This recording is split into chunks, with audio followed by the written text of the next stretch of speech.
As I've mentioned in all my uploads, I've been contacting all the humanitarian United Nations agencies with regard to my work as a humanitarian, and that has impacted on world reform, new legislations throughout the world, that commenced with my experiences here in Tralee, County Kerry, Ireland, where I'm experiencing very dangerous human rights violations due to individuals of identity theft, property theft, creative and intellectual theft.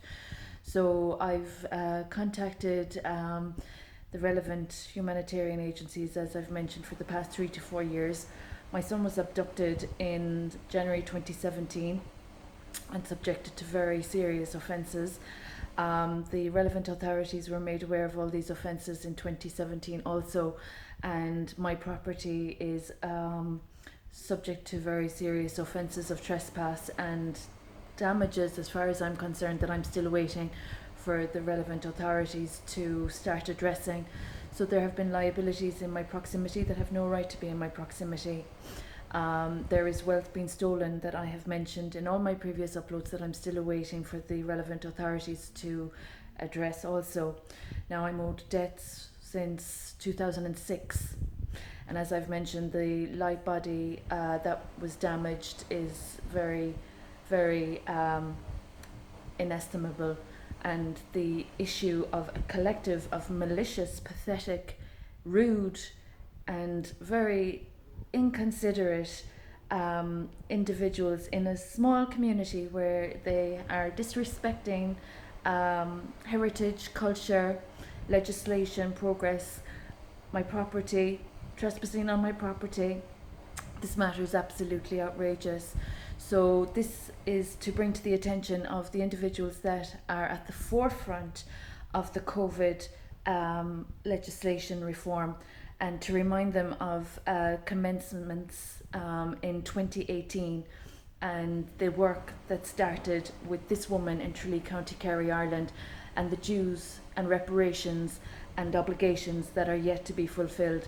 Now, I'm experiencing very dangerous human rights violations that are really very inexcusable, and there has been progress because of my work.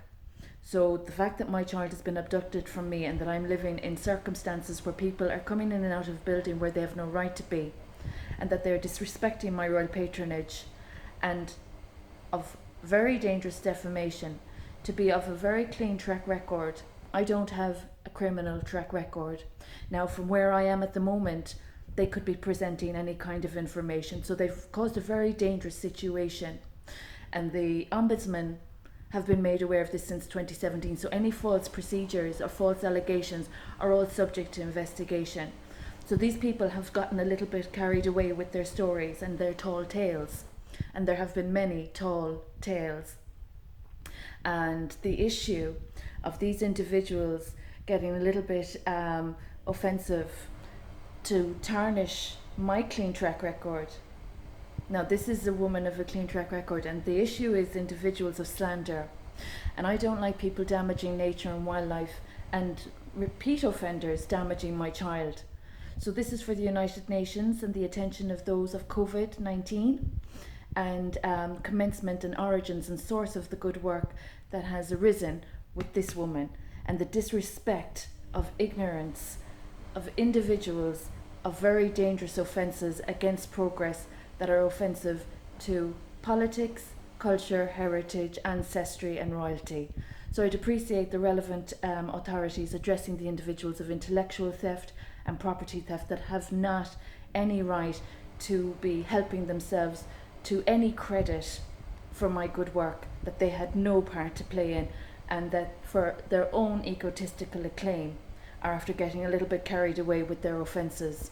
So as I'm of a clean track record and royal patronage and etc legislation, I'd appreciate the governments of Europe addressing the very dangerous offences that